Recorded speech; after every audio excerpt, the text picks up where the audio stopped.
이어서 아동복지를 실천하는 데 있어서 방법들과 그 과정들에 대한 부분으로 살펴보도록 하겠습니다. 아동관리, 사례 관리에서 이제 분명한 한 가지는 주된 클라이언트가 항상 아동이라는 점입니다.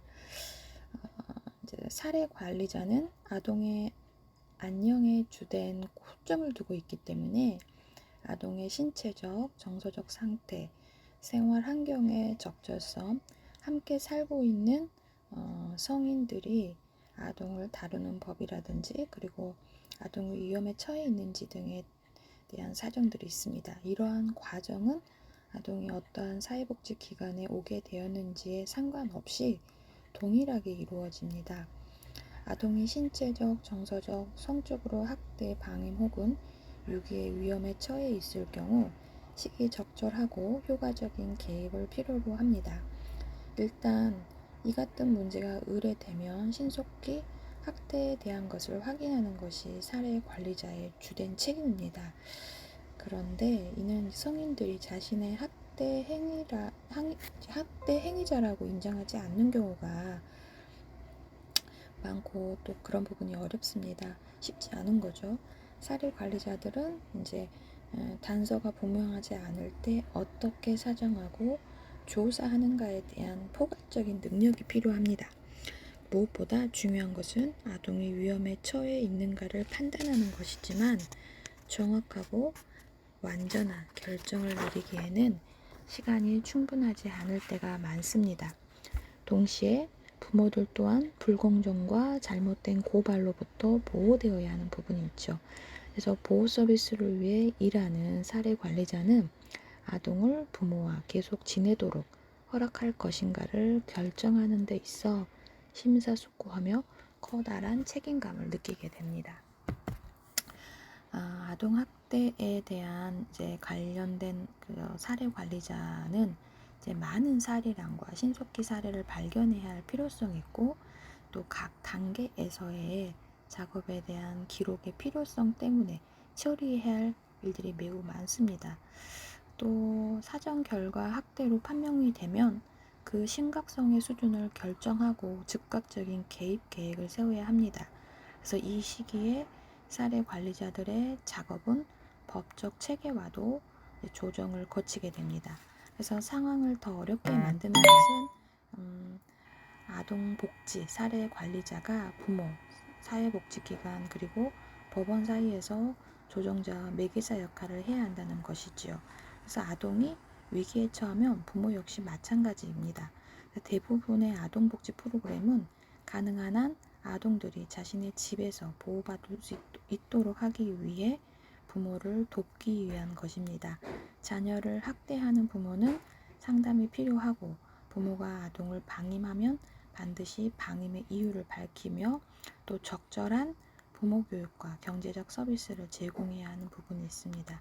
학대와 방임은 일반적으로 약물과 알코올 그리고 빈곤과 연결되어 있습니다. 만약 그런 상황이 존재하면 사례 관리의 개입은 부모들을 위한 적절한 도움의 방향을 맞추어야 하고요. 부모가 얼마나 서비스를 잘 받고 있고 치료 목표를 달성하고 있는지를 추적하고 모니터하며 그들의 자녀를 집에서 돌볼 수 있는 준비가 되었는지를 결정하는 것도 사례 관리자의 책임입니다. 아동이 위탁 가정에 있다면 사례 관리자는 아동이 가정으로 돌아갈 수 있도록 해야 하는 부분이 있고요.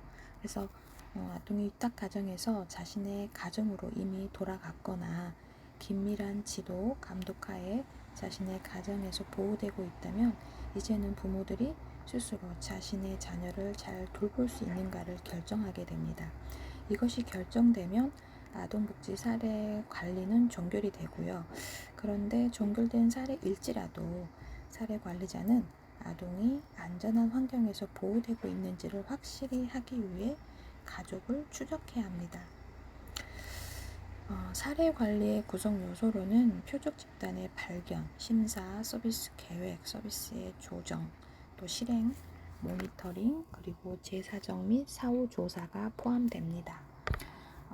그 표적 집단의 발견과 심사 사정으로 설명을 드릴 수 있는데, 표적 집단에 대한 부분은 이제 표적 집단을 파악하는 것이 중요한 이유는 도움이 필요한 모든 아동과 그 가족들에게 사례 관리를 제공하고 그들을 유인하는 접근 체계를 개발하기 위해서입니다.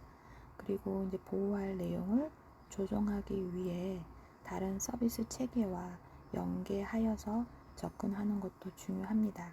사례 관리 기관이 일반인과 서비스 제공자들에게 접근하는 방법에는 여러 가지가 있고요. 사례 관리 기관이 서비스를 제공하는 다른 제공자들과 함께 표적 집단이 접촉하고 있는 조직들과 연결하는 망을 갖는 것이고요. 이를 위해서는 사례 관리에 대한 홍보물을 제작하여 배포하는 것도 중요합니다. 그래서 홍보 인쇄물에는 사례 관리가 무엇을 위한 것인지, 어떤 서비스를 제공하는지, 어떻게 서비스를 이용할 수 있는 것인지를 자세히 설명함으로써 사례 관리에 대한 인식을 높이는 작업도 필요합니다. 그렇다면 심사는 표적 집단을 설정하게 되면 그 표적 집단에서 사례 관리 서비스를 받을 수 있는지에 대한 대상자의 자격을 결정하게 됩니다.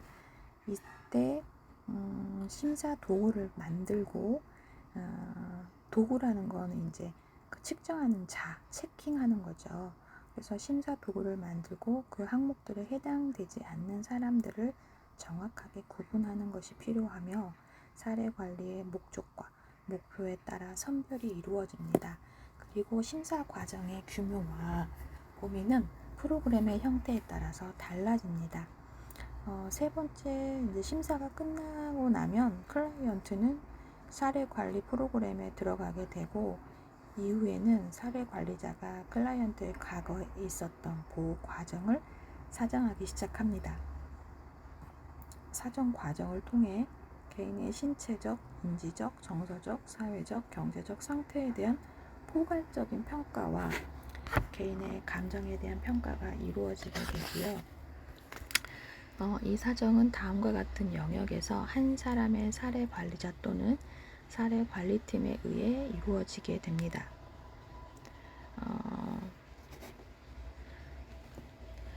또 그 내용들이 세 가지로 설명이 되는데, 우선 아동의 능력과 대인 서비스 욕구에 대한 사정을 둘 수 있고, 개인의 교육 정도와 취업 경험이라든지 문제 해결 능력, 또 개인적 자질과 성격, 물리적, 재정적인 자원을 소유하고 문제 해결에 대한 동기와 의지 등이 여기에 포함이 됩니다.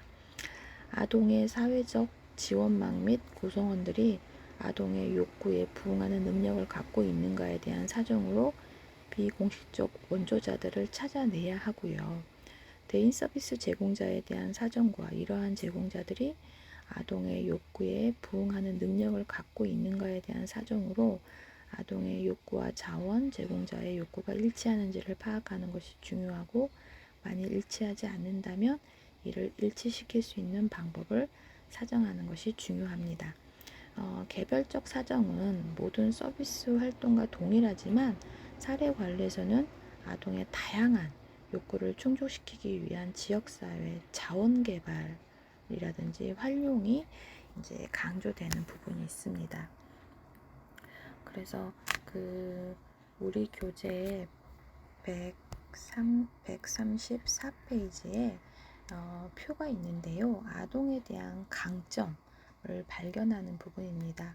그래서 어떤 것들을 선택하는지, 무엇을 선택해야 할 수 있고, 또 무엇을 사용해서 이제 가능하고 사용될 수 없는 것이 있는지를 선택하게 되고, 또 그 가능성에 대한 부분을 시도하려고 하는 생각이 있는지, 아직 시도하지 못한 것은 또 무엇인지, 또 예외와 해결, 이런 부분들이 이제 발생하지 않는 것은 언제이고, 문제가 달라지는 것은 언제이고, 어떻게 생존하여 왔는지, 또 당신의 성공 경험이 무엇인지, 또 기적이 일어난다면 어떻게 해결할 것인지, 이런 아동에 대한 강점을 발견하기 위한 이런 내용들에 대한 표가 우리 교재 134페이지에 좀 정리가 되어 있는 부분이고요. 서비스 계획을 7가지로 이제 기본 원칙이 있는데요.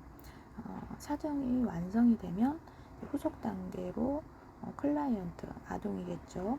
신체적, 기능적 상태, 그리고 정서적 상태와 재정적인 상태, 가족의 협력 정도를 충분히 파악한 후 이제 다양한 서비스의 계획을 작성하게 됩니다. 그 기본 원칙이 7가지이고, 첫 번째 서비스 계획의 전 단계에서 실시한 클라이언트의 포괄적인 사정에 바탕을 두고 서비스 계획 작성 시 클라이언트나 가족 구성원들의 대리인인 그 과정에 참여할 수 있습니다. 세 번째로 서비스 계획은 이미 결정된 사례 목표로 향하게 하는데요. 서비스 계획은 영속적인 것이 아니라 특정 기간의 계획이 됩니다. 다섯 번째 서비스 계획에는 공식적 서비스와 비공식적 서비스 등 모두가 포함이 됩니다.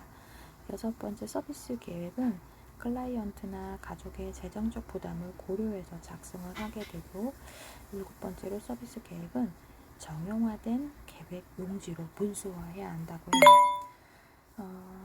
이제 서비스의 조정 또 어떻게 실행하는지에 대한 내용은 계획이 작성되고 나면 서비스를 클라이언트와 연결하고 가격을 교섭합니다. 일반적으로 클라이언트나 그 가족들이 서비스를 직접 연결하기에는 시간, 지식 등의 역량이 부족하기 때문에 전문가와의 서비스의 조정은 사례 관리에 있어서 매우 중요한 부분이죠. 여섯 번째 모니터링을 살펴보면 서비스의 계획이 실행되고 또 사례 관리팀에 의해서 클라이언트가 서비스를 본격적으로 받기 시작할 때 사례 관리자가 초기에 작성한 서비스 계획을 적절성, 클라이언트의 상태 변화, 그리고 서비스 계획의 재조정 여부를 분석하기 위해 취하는 작업입니다. 모니터링은 클라이언트의 현재 욕구를 충족시키기에 현재의 서비스가 적합한 것인지를 검토하기 위해 사례 관리자가 클라이언트 및 그리고 가족, 그리고 다른 서비스를 제공하는 제공자와 정기적으로 만나는 과정도 포함하고 있습니다. 이때 클라이언트의 신체적, 정서적 상태는 역동적이므로 새롭게 발생된 문제와 필요한 변화를 확인하기 위하여 클라이언트에 대한 지속적인 관찰과 접촉이 필요합니다. 따라서 모니터링은 서비스의 질을 점검하는 동시에 보호계획의 수정, 재사정, 클라이언트의 반응, 사례 종결 등을 사례 관리자가 평가할 수 있도록 중요한 과정 중에 하나가 되고요. 모니터링 하기 위해 사례 관리자가 할 수 있는 질문들이 있습니다. 이 질문들은 6가지로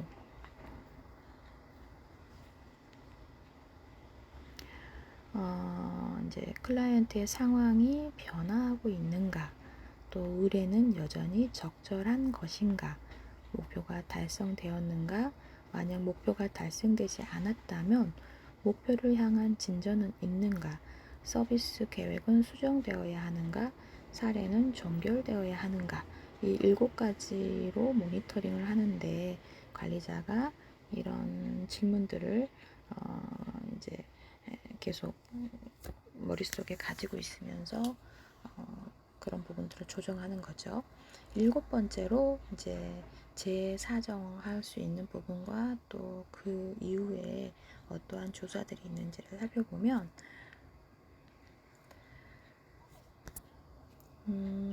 재사정은 모니터링보다 더 포괄적으로 깊이 관여한다는 점에서 다릅니다. 그래서 모니터링은 지속적이지만 평가는 특정한 시간적 간격을 두고 실시하는 부분이 있고요. 일반적으로 사례 관리 프로그램들은 클라이언트의 상태와 원래 서비스 계획을 심사하는 사정 과정을 반복하게 됩니다. 재사정과 사후조사에 있어서 서비스의 계획은 앞으로도 순조롭게 진행되어서 클라이언트의 일상생활이 장래에도 문제없이 유지될 수 있다는 것을 확인하면 종결이 됩니다. 그래서 클라이언트와 사례 관리자가 함께 종교를 결정하며 사례 관리자는 클라이언트의 능력, 자립 정도, 서비스를 적절하게 활용하고 있는 모습을 통해서 판단하고 종료하는 방향으로 대화를 하게 됩니다. 아동복지를 실천하는 데 있어서 이제 도덕적, 윤리적으로 결정하는 원칙들이 있고요. 이 원칙들은 8가지로 정리를 합니다. 그래서 그 생명보호의 원칙, 그 자기결정의 원칙, 비밀보장의 원칙, 시험이 만약에 된다면 뭐 원칙이 너무 많아서 여러분들 헷갈리실 것 같아요. 또 균등의 원칙, 객관성의 원칙, 효과성의 원칙, 규칙 준수의 원칙. 그래서 어떤 것들이 있는지 가볍게 살펴보도록 하겠습니다. 아동복지를 실천할 때 사회복지의 기본적인 가치체계에 입각해서 실천 과정을 진행하는데 이제 각각의 가치체계가 상호 배타적으로 이제 작용을 하거나 윤리적인 결정에 대한 현명한 판단이 필요할 때가 있습니다. 그래서 사회복지사들이 아동복지를 실천하는 과정에서 윤리적인 판단을 내릴 때 고려해야 하는 윤리 원칙에는 이제 좀 전에 말씀드린 8가지가 있고,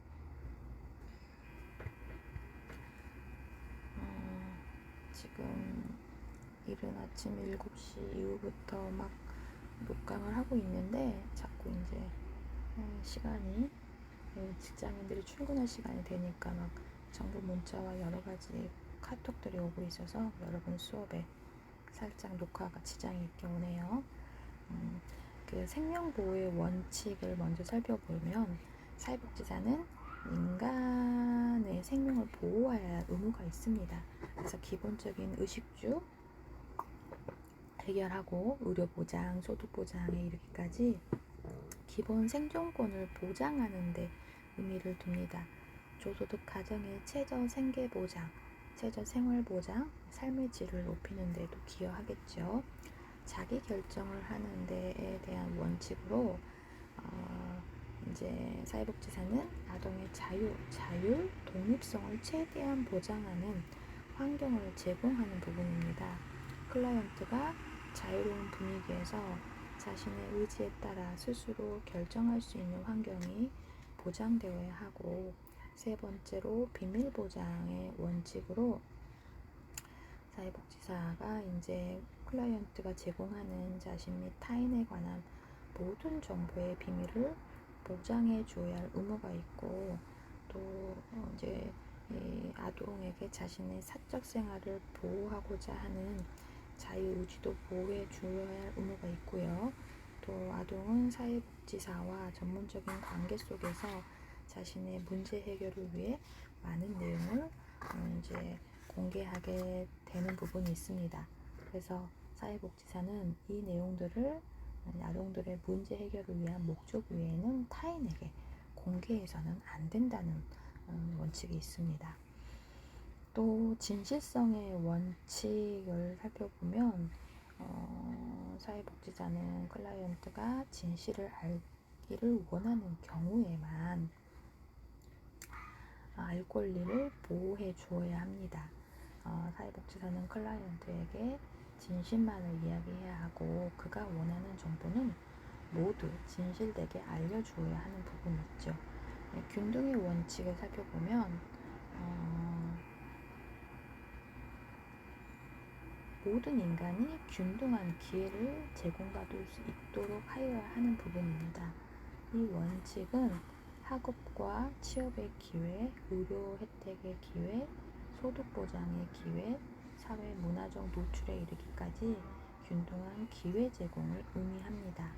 6번째로 객관성의 원칙인데요. 사회복지사는 자신의 가치관을 공적으로 실행하는 사람이므로 자신의 가치관, 윤리관을 바탕으로 객관성을 유지합니다. 객관적 기준에서 개인의 가치관을 반영시키려면 자신이 신봉하는 이념이나 가치관을 알아야 합니다. 7번째 효과성의 원칙으로 효과성이라는 게 기대하는 결과의 성취 정도에만 관심을 두기 때문에 하나의 방법이 다른 방법보다 더 나은 결과를 초래하면 그 방법이 더 효과적이라고 합니다. 반면에 효율성이란 목적 달성을 위한 비교 가치, 즉 비용, 시간, 기간, 자원 및 지역사회 자원 등의 목적 달성을 위해 쓰인 자금에 관심에 초점을 두는 부분이 있습니다. 8번째 규칙의 준수를 살펴보도록 하겠습니다. 규칙 준수의 원칙은 사회복지사는 자신이 이제 자발적으로 수용하는 규칙과 규정을 따라야 하는데요.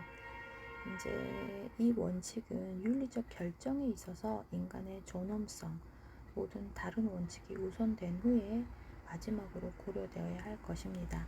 아동복지 실천 현장에서 이와 같은 윤리 원칙들을 준수하는 과정에는 이제 여러 가지 쟁점들이 있는데 그 쟁점들을 우리 교재는 6가지로 설명을 했어요. 규칙 준수의 원칙의 쟁점들. 첫 번째로 가치 충돌에 관한 쟁점입니다. 가치 충돌은 윤리적 딜레마가 가장 빈번히 야기될 수 있는 상황으로 사회복지사가 2개 또는 그 이상의 경쟁적인 가치와 직면했을 때 경험하게 되는 부분입니다. 자주 문제가 되는 것은 클라이언트의 자기결정이라는 가치와 인간생활의 보호의 가치 사이에서 어떤 윤리적 결정을 내려야 하는 상황이고, 예를 들면 심각한 유전질환을 가진 남편이 아내에게 이 사실을 알리지 않고 자녀를 갖기를 원한다면 사회복지사는 클라이언트가 자신의 삶의 결정권이라는 가치와 장애아 출산 예방이라는 가치 차원에서 윤리적인 갈등에 빠지게 되겠죠. 2번째로 자기 결정권과 비밀 보장에 관한 쟁점이 있는데, 예를 들어서 K양은 임신 사실과 낙태를 부모님께 비밀로 해줄 것을 요구합니다. 낙태라든지 비밀 보장에 대한 클라이언트가 자기 결정권의 가치와 생명보호라는 가치 차원에서 사회복지사는 윤리적 갈등이 생길 수 있습니다.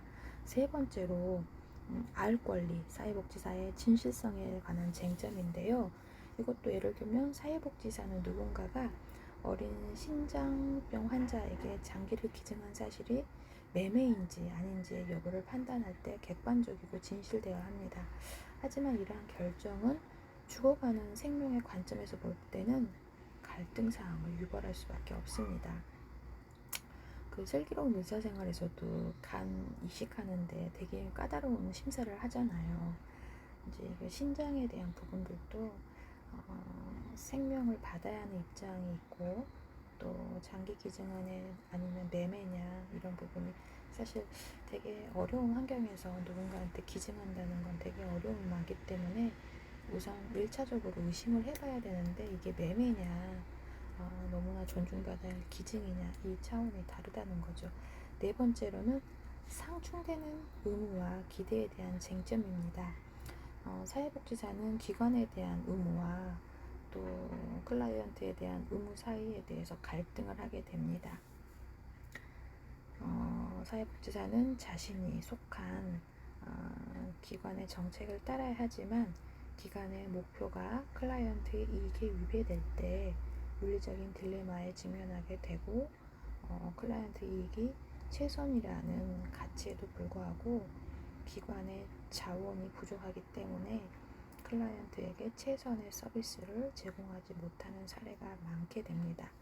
그래서 예를 들면 쉼터에서 생활하고 있는 클라이언트는 경미한 정신적 질환을 갖고 있다고 예를 들었을 때 그 A라는 기관에서 계속 생활하고 싶어 하지만 다른 클라이언트들과 공동생활의 어려움을 이제 이유로 정신요양원에 보내줘야 한다는 결정을 내리게 되면 사회복지사는 클라이언트와 기관 사이에서 갈등을 하게 되겠죠.